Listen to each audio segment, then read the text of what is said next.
మా సొంత పెదనాన్న కొడుకులు అన్నారు మా నాన్నతో, బాబాయ్ నీకు 2 కొడుకులు, నువ్వు చస్తే నేను మొయటానికి 4 కావాలి అంటే మా అవసరత ఉందని.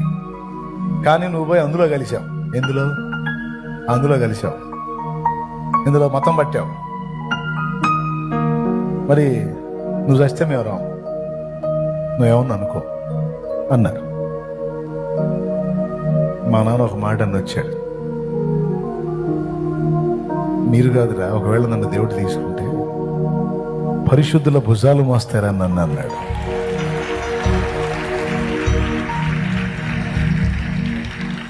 మా నాన్న నిద్రించినప్పుడు 2015లో వెళ్ళాడు ప్రభు దగ్గరికి. మా నాన్న నిద్రించినప్పుడు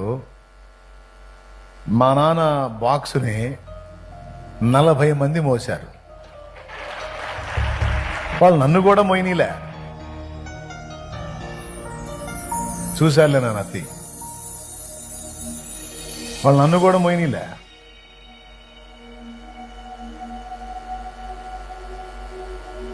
మా నాన్న అంటే కొంచెం నాకు అభిమానం. అయ్యా నన్ను పట్టణ ఏంటంటే ఒకడు తొలిగి అవకాశం ఇస్తే నేను భుజం మోపాను, 2 అడుగులు ఏందిచ్చి లాగారు పక్కకి, నువ్వు పోనా నేను తీసుకెళ్తాం అని.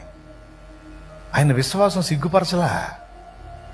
4 కాదురా నన్ను మోసేది, ఎంతమంది మోసారో కూడా తెలియదు. ఆయన అలాంటిరా, ఆయన ఆశ్చర్యకరుడు, ఆయన ఆశ్చర్యకరుడురా.